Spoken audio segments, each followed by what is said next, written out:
Please give a warm welcome to Tamer Kattan.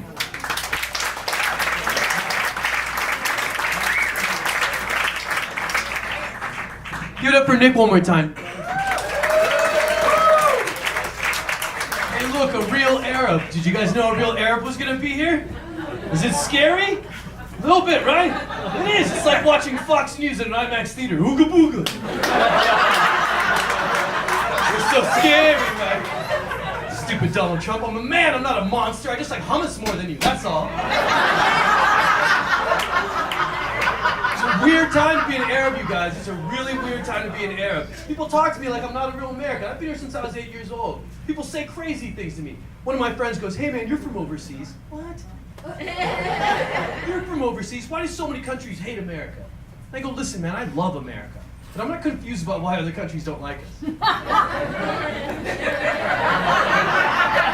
It's because we call ourselves the greatest country in the world. In a contest nobody entered.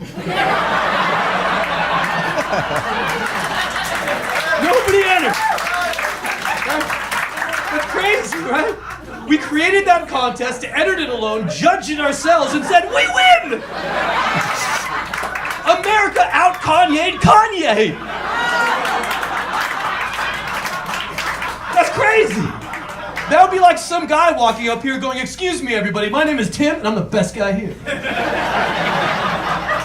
T-I-M! T-I-M! T-I-M! And everybody would go, "Who the fuck is this guy?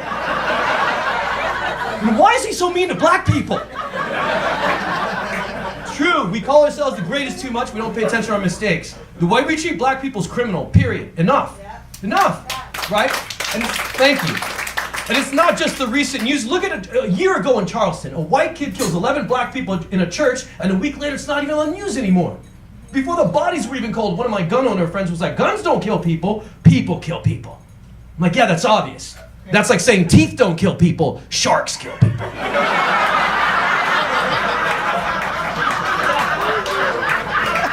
Like, yeah, that's true, but a shark without teeth is just a dolphin with a shitty attitude.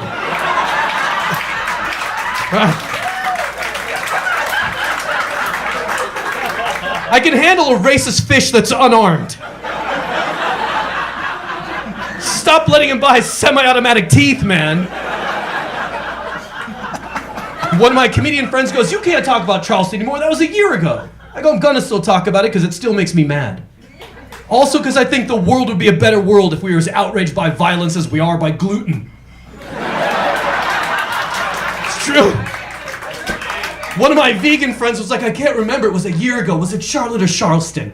I go, "Who accidentally gave you gluten in 2012? He goes, "Locally vegan." I go, "You're a prick.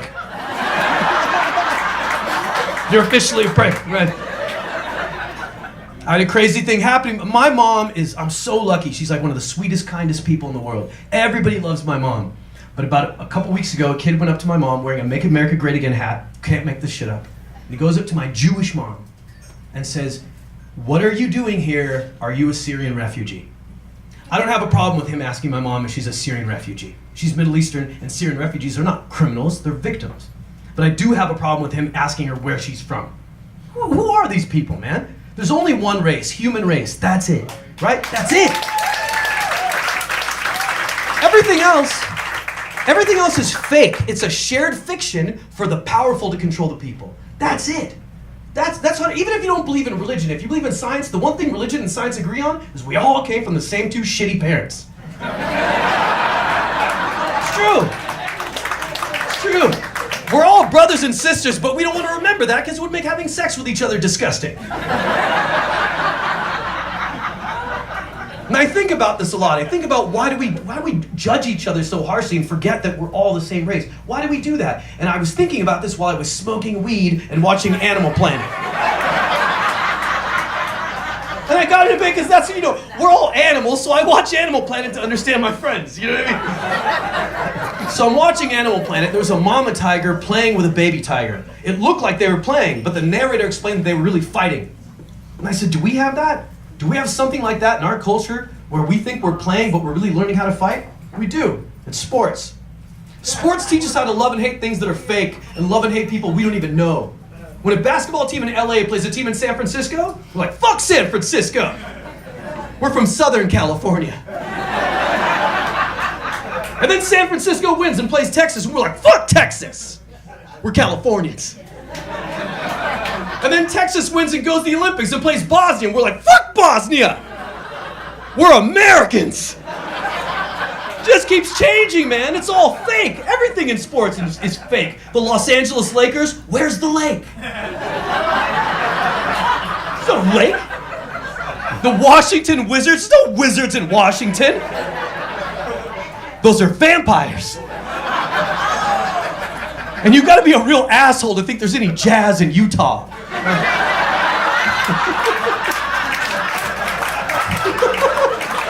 There's no jazz in Utah. You can't have jazz without black people. You can't have jazz.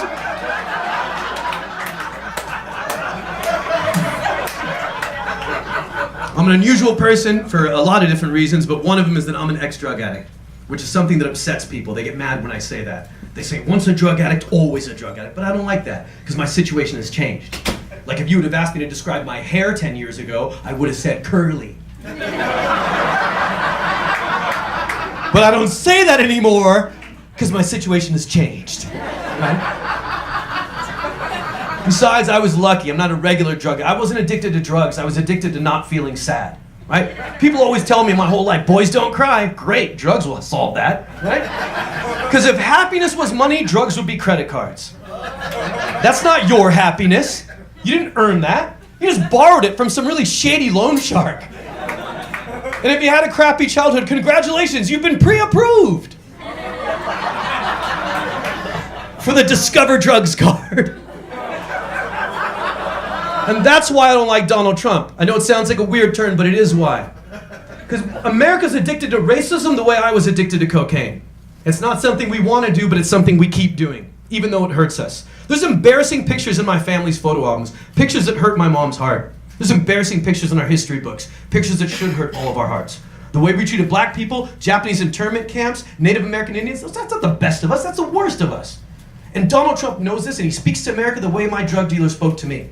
Because my drug dealer would come up to me and go, I know you tried cocaine in the past, but it's different now. Just a little bit of cocaine just to get through the tough times. But he was wrong. There's no such thing as a little bit of cocaine. That's what Donald Trump says to America.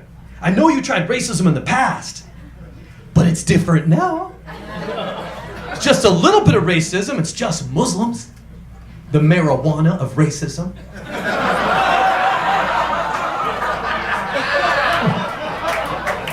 I didn't buy it, but it was at a party, so I tried a little bit. You know what I mean? Smoke some of this fear. Snort some of this hate. It'll make you feel better. And he's right, it does. If there's any racists in the room, you could confirm how great it feels to be racist. It feels as good as drugs because they're both overly simple solutions for really hard problems. It's true. It's true. All of his ideas are overly simple. If you watch the news today, you know the wall's not going to work. Mexico just built a giant Kool-Aid man. Oh yeah! Oh see! What now, smarty pants? What now? Right? Nothing he says makes sense, man. Nothing he says makes sense. All of America's problems are because of immigrants or because of outsiders, but 2 out of the 3 women you've had kids with have thick Russian accents. Really? Why has Melania been so quiet this whole time? Is it because she sounds like Borat when she speaks? Is that why? Would that break the illusion if she was on TV going, my husband is winning, USA, right? We're gonna have a first lady with subtitles on the screen? Is that American? Is that what's gonna happen? I know why he knows so much about walls. It's because he's been jumping over iron curtains to meet wives. Yeah, good. Rub it in. Rub it in. I love it. I love it. So many feels. I'm not a regular Arab. I have a Muslim father and a Jewish mother that confuses people. People react like I said, my dad's a Pepsi, my mom's a Mentos. Like, Muslim dad, Jewish mom, what does that make you? Super circumcised. That's what it makes me. I come from such angry people that even my dick looks like a bullet. Like one of the bigger ones, like a big one. Like the ones that go in rifles, not like a pew pew, you know, like a big, like the. You know, those are such big things. I don't even look like either one of those things, right? Muslims and Jews are huge personalities, but I don't look like either one. It's because I grew up in a Mexican neighborhood. That's why I look like this. That's why I look simultaneously dangerous and helpful. I know what I look like. I look like I work in the accounting department of a Mexican gang.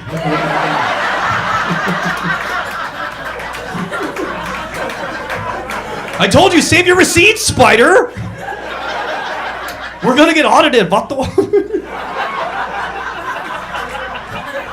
All right, I'll leave you guys with this. Thanks for being an amazing audience. Move on. Thank you guys for doing this. This is really great. And I'll leave you guys with this. If there's one message in my comedy, it's give immigrants a break a little bit. It's one of the hardest things you could do in the world. It's a really difficult thing to do. You know? Thank you. Thank you. It's a much different reaction than the one I got in Little Rock, Arkansas. So I appreciate you. I appreciate you. So one of the weirdest things about being an immigrant is how immediately you're going to feel stupid when you go to a new country. You can be the smartest family in the world. You can do all the research you want. In a very short matter of time, you're going to look dumb. And that happened to us. We got to America confident on October 28th. And 3 nights later, October 31st, was the scariest night of my life. We had no idea what Halloween was. No idea, man. Imagine being a little 8-year-old Egyptian boy. Every 10 minutes, another monster's knocking at the door. I'm like, why did we move here? I didn't know this happened one Thursday or every Thursday. I didn't know. 3 little kids dressed like Batman rung our doorbell. I'm like, Mom, 3 tiny Muslim women want Snickers. Thanks a lot, you guys. You've been awesome.